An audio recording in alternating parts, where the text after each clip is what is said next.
کے نتائج ہیں جو ہماری زندگی کے اوپر مرتب ہوتے ہیں. اور ایک حدیث میں سناؤں آپ لوگوں کو, اتنی پیاری حدیث ہے, جھنجھوڑنے والی حدیث ہے. یہ حدیث سننے کے بعد آپ کو اندازہ ہوگا کہ واقعی میں ہم کتنے مالدار ہیں. مالدار تو بہت سارے لوگ ہیں, لیکن کتنے اصل میں مالدار ہیں اس حدیث سے پتہ چلے گا. یہ حدیث صحیح بخاری کتاب الرقاق کی ہے. اللہ کے نبی صلی اللہ علیہ وسلم نے ایک مرتبہ صحابہ سے پوچھا, میرے صحابہ تم میں سے کون ہے جو اپنے وارث کے مال سے محبت کرتا ہے؟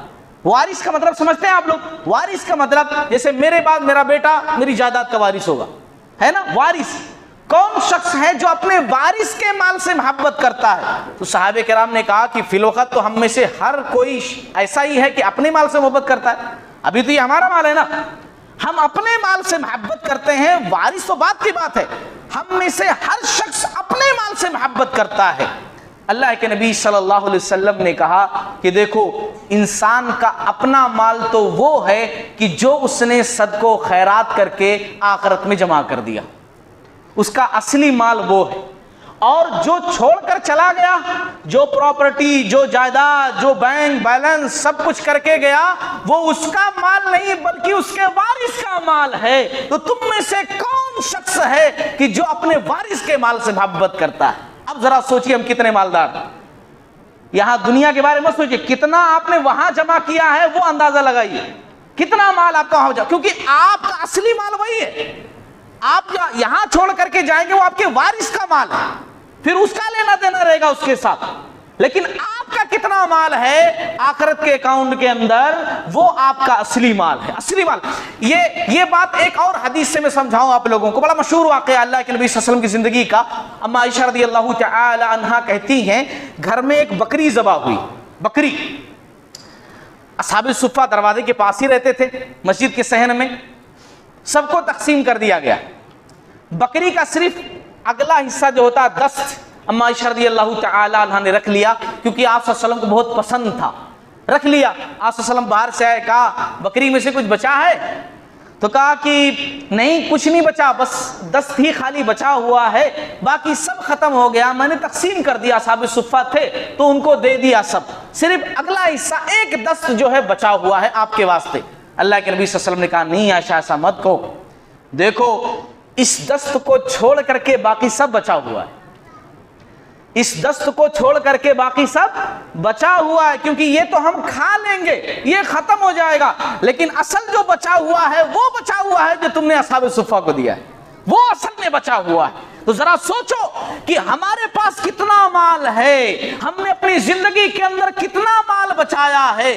اپنے وارث کا مال مت دیکھو, اپنا مال دیکھو کہ آپ کے پاس حقیقت میں کتنا مال ہے, کہ جب آپ عرش والے کے پاس جائیں, رب العالمین کے سامنے آپ ٹھہریں, تو ہاں لگے کہ میرے اکاؤنٹ میں اتنا مال جمع ہے, اور اللہ رب العالمین کے پاس تو بے حساب اجر ہے, انشاءاللہ آج میں کامیاب ہو جاؤں گا. تو عزیزان گرامی, میں صدقے کی اہمیت بتلا رہا تھا. ایک آخری بات کہہ کر اپنی بات ختم کرتا ہوں. اللہ تعالیٰ نے سورہ منافقون کی آیت نمبر 10 کے اندر ایک بات کہی ہے, وہ بات صرف سنانا چاہتا ہوں. قرآن اللہ کا کلام ہے, اللہ کی بات ہے, میں اللہ کی بات اللہ کے بندوں تک پہنچا رہا ہوں.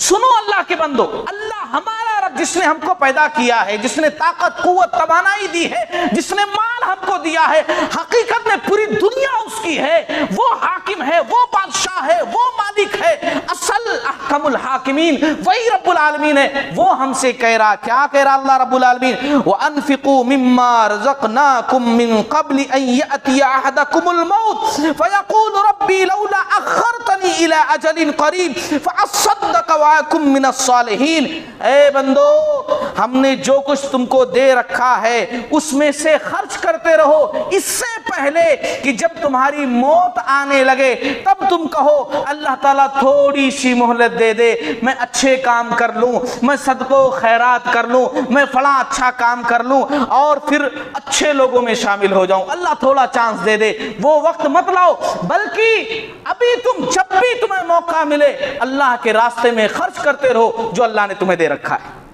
اللہ تعالیٰ سے دعا ہے اللہ تعالیٰ ہم تمام لوگوں کو ان تمام باتوں پر عمل کرنے والا بنائے. اللہ تعالیٰ ہمیں صدقہ و خیرات کی اہمیت کو سمجھنے والا بنائے. اللہ رب العالمین ہمیں توفیق دے کہ ہم اخروی کاموں میں، آخرت کے کاموں میں بڑھ چڑھ کر حصہ لیں۔ اللہ رب العالمین ہمارے مالوں کے اندر برکت اور کشادگی عنایت فرمائے۔ باری تعالی ہماری زندگیوں میں سکون نصیب ہو، حلال روزی کمائیں، حلال روزی خرچ کریں، اپنے ساتھ دوسروں کا بھی خیال کریں۔ باری تعالی دنیا کے اندر امن و امان پیدا فرما دے، بیمار کو اللہ رب العالمین شفا عطا فرما دے۔ باری تعالی ہم میں سے جو ہمارے بھائی مسکین ہے، اللہ رب العالمین انہیں مال عطا فرما۔ باری تعالی مالداروں کو توفیق دے کہ وہ مسکینوں کا خیال کریں، مل جل کر رہیں، آپس میں محبت بھائی چارگی کے ساتھ رہیں۔ آمین۔ وآخر دعوانا ان الحمد للہ رب العالمین۔